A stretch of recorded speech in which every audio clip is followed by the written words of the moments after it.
You're gonna have to forgive me. This video is gonna be a little bit more unprofessional than usual. Mainly because I don't have a script, because I thought I'd just get this out there. Gears of War 4, the campaign, Can't take much more of this. is So let's restart boring. it. It's incredibly repetitive. The dialogue is grating, Great. So now and I don't like it. Now, in before clickbait, in before view whoring, in before la la la la la, your opinion sucks, la la la, I hate you. Okay, now we're gonna have to act. This is honestly how I feel. So, guessing Now, I want to be business on clear. the walls, how we do that? I used to play on the Xbox 360 a lot. Before I got into PC gaming, I really enjoyed playing on the Xbox 360. You know, Call of Duty, Gears of War, those were my bread and butter. Gears of War 1, I feel, is a pretty flawed game nowadays, but when it first came out, it was a huge deal. It was such an amazing first game in a new IP for a studio. Great gunplay, amazing graphics, showed off the Xbox 360's graphics potential, one of the first games to do it. In general, it was a pretty great title. Multiplayer had its issues, but a lot of people still enjoyed it. Then Gears of War 2 came out, and it basically took everything good about Gears of War 1 and made it better, and fixed everything in between. It was an incredibly well-paced, well-done campaign, really fleshed out the characters. Gears 3, a lot of people disagree when thinking it's like the best one. I feel like, from an objective standpoint, it improved on the feature list that Gears of War 2 had. I felt like the multiplayer was at its best with Beast Mode, Horde Mode, and Versus. Like, just in general, that was already a great package as it was. Then you had a fully fledged 15-hour campaign. On top of that, it was a great value, and it was a fun game. Really wrapped up the series nicely, I'd say. Pretty emotional at times, too. I'll admit, I cried. That was in 2011. So now counting Judgment, let's fast forward 5 years now to current year. Current year. 2016. And what do we have? Gears 4. Now, Gears of War kind of started the trend of chest-high wall, gruffy man, third-person shooter. I'm pretty sure there were games that were trying to be like it, but Gears of War really pushed the trend, right? So a lot of people kind of consider it, look back on it, thinking it's so generic. It's just like, you know, cover-high, chest-high wall, cover shooting, right? It's not actually true. There are a lot of subtleties in Gears of War in the series that made it a standout game. It wasn't just the good gameplay. It was surprisingly the characters and how the levels were designed. How it all integrated with the story. This is what made Gears of War a memorable series. And ironically, what made me realize that, because I hadn't played it in 5 years, was the opening of this game.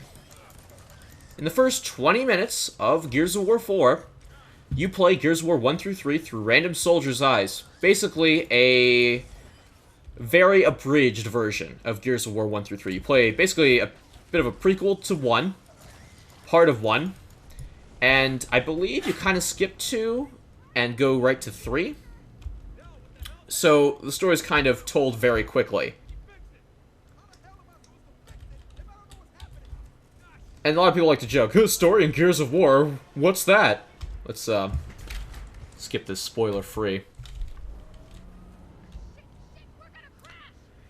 So, what made me realize why Gears of War is such a good series was that 20-30 minute opening bit, because it highlighted what made Gears of War great, which was the characters, the dialogue, and all that good stuff. Do I have to rush here? I think I'm gonna have to rush. Anyway. So, let me phrase what's wrong specifically with this game before I get into what made Gears great. We're gonna make Gears great again, folks, whether the Coalition likes it or not. The biggest problem I have right now, aside from the gameplay being very samey, there's not much of a difference. The cover system still feels as wonky as it did 9 years ago, except, you know, it wasn't wonky for the time, but now it is.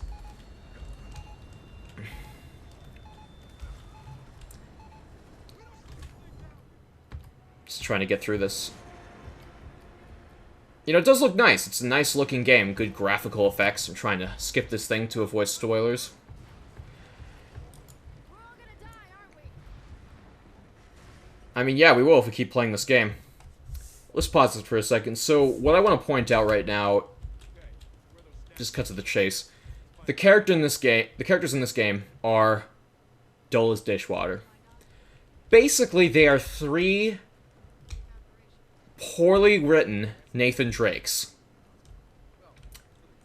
Now, you might think that's not too bad, but the thing is with games like Uncharted, games like Ratchet and Clank, is that Ratchet and Clank and Uncharted, they had, you know, their quirky Nathan Drake-like character, and then they had other characters where the dialogue bounced off in conversations. So, in Ratchet and Clank, this is the problem I had with the reboot.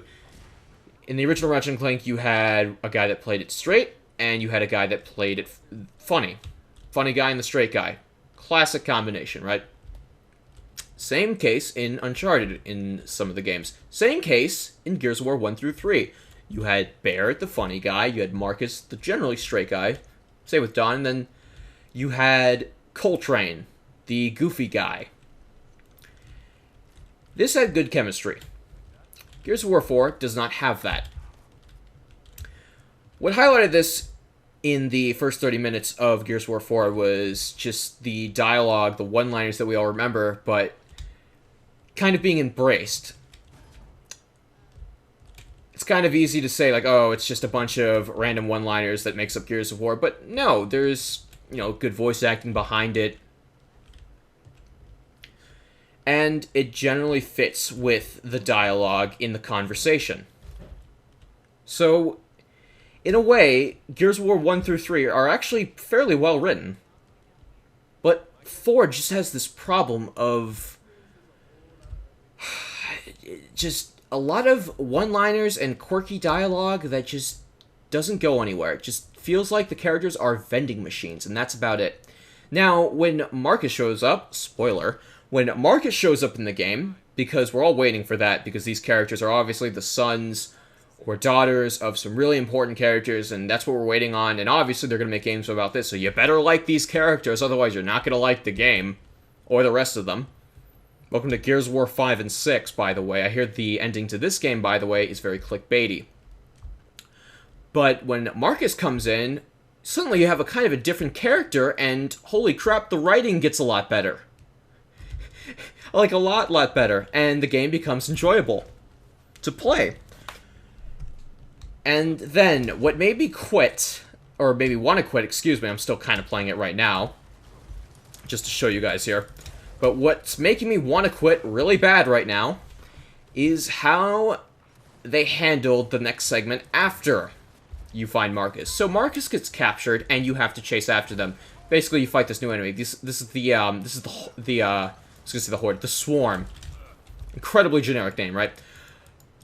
I mean, Locusts wasn't really much better, but Locusts in general were a lot more interesting. They were kind of close in a way to the Covenant in Halo. That seems like a thing, like Halo 5, Gears of War 4, just incredibly rushed-feeling campaigns, a bit generic. Nothing stands out aside from the graphics. And the graphics, you know, they look pretty in this. PC ports are really good, by the way. But when Marcus gets kidnapped, it's just the same repetitive shooting galleries over and over. And I get that Gears has kind of always been like that. Somewhat repetitive shooting galleries. You kind of fight the same enemies over and over. But Gears of War 2 and 3 had really good pacing that this game simply does not. They would at least, you know, change, you know, they throw in some dialogue, they give you some more new guns, they throw some new enemies, a significantly different environment. They just throw in something, right? Here, while the environments do differ up a bit, and I do get, like, a new gun or two, the dialogue is just grating, which really hurts it.